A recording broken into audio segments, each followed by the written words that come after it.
फिलिप्पियों की पत्री 4 अध्याय और उसके दूसरे वचन को हम देख रहे हैं। और उस दूसरे वचन में इस बात को लिखा है कि मैं युओदिया को भी क्या करता हूं, समझाता हूं। फिलिप्पियों की कलीसिया में एक उदाहरण को बता रहा है, एक शिक्षा को बता रहा है, एग्जाम्पल दे करके बता रहा है। जैसे बहुत बार अपन स्टोरी के माध्यम से समझाने का, कल अपन ने एक स्टोरी देखा था, ठीक है। स्टोरी के माध्यम से कुछ चीजों को, कुछ बातों को क्या करते हैं, समझाने की कोशिश करते हैं। तो यहाँ पर फिलिप्पियों की पत्री में, फिलिप्पियों की कलीसिया में पौलुस क्या कर रहा है, किसका उदाहरण दे रहा है, वो बता रहा है कि देखो मैं यहूदिया को भी समझाता हूं। और क्या समझाता हूं, पढ़ेंगे।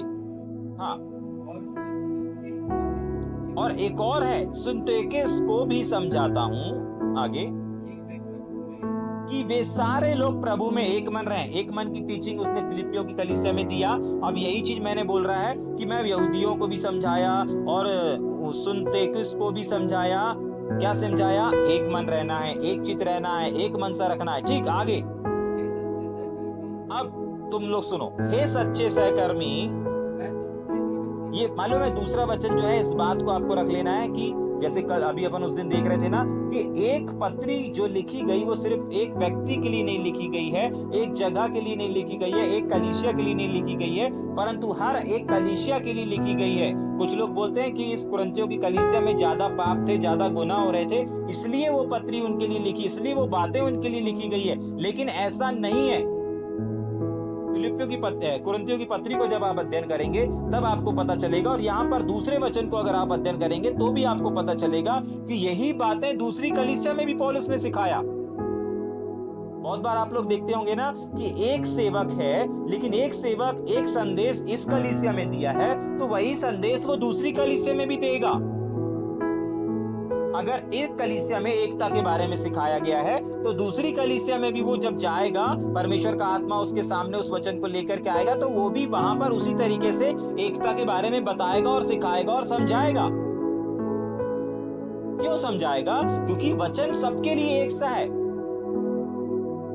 समझ पा रहे हैं, जाग रहे हैं? ऐसा नहीं है कि एक संदेश एक कलीसिया के लिए आप दूसरी कलीसिया में उस संदेश को नहीं दे सकते, नहीं।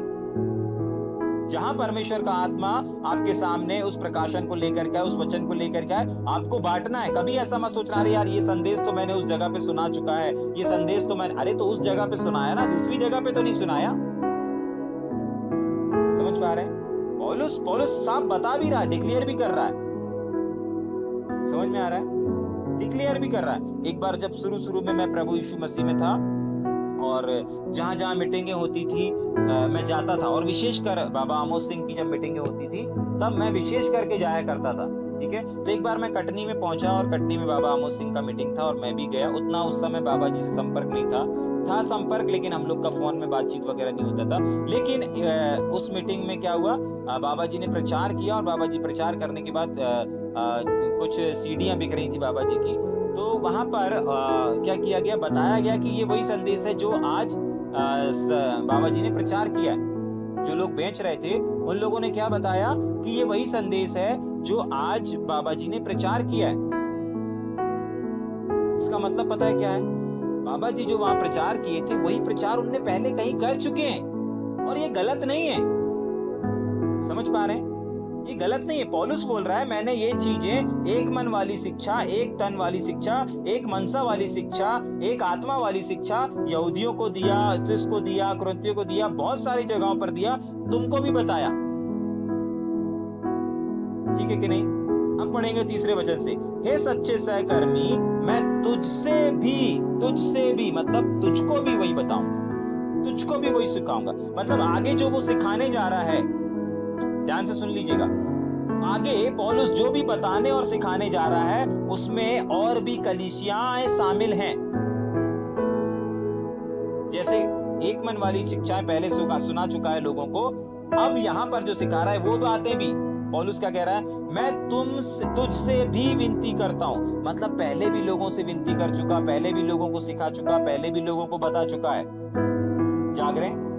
समझ में आ रहा है? ठीक, पहले भी बता चुका हूं, पहले भी सिखा चुका हूं। और क्या है, मैं विनती करता हूं कि तू उन उन स्त्रियों की सहायता कर। मतलब पौलुस ने इस बात को कहीं और भी सिखा चुका है कि देखो, तुमको ऐसी स्त्रियों की सहायता करनी है, ऐसे लोगों की सहायता करनी है। क्यों? क्योंकि उन्होंने मेरे साथ सुसमाचार फैलाने में, क्लेमेस में और मेरे अन्य सहकर्मियों समेत परिश्रम किया। उनके नाम जीवन की किताब पुस्तक में लिखे हुए हैं। याद रखिएगा, अगर आज आप कहीं सेवकाई में नहीं जा पा रहे हैं, आप अपने धन के द्वारा लोगों को, सेवकों को अपने धन के द्वारा दे करके, पैसे दे करके क्या कर सकते हैं? उनकी सेवकाई में उनका भाग बन सकते हैं। इसका मतलब अगर पौलुस क्लेमेस में अगर सेवा करने के लिए गया, रोम में अगर सेवा करने के लिए गया, इजराइल में अगर सेवा करने के लिए गया, और जितने भी जगहों पर वो सेवा करने के लिए गया,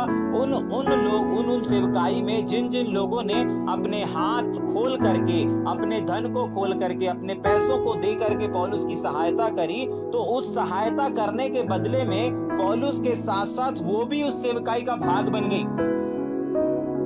और सिर्फ पैसे देने से, याद रखिएगा, पैसे देने से उनके नाम ना जीवन की किताब में क्या हो गए? लिख गए।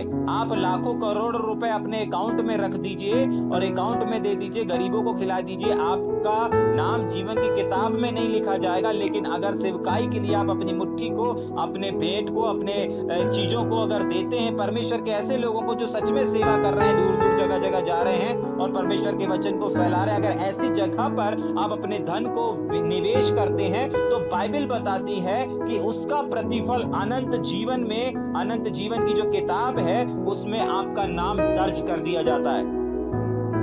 जाग रहे?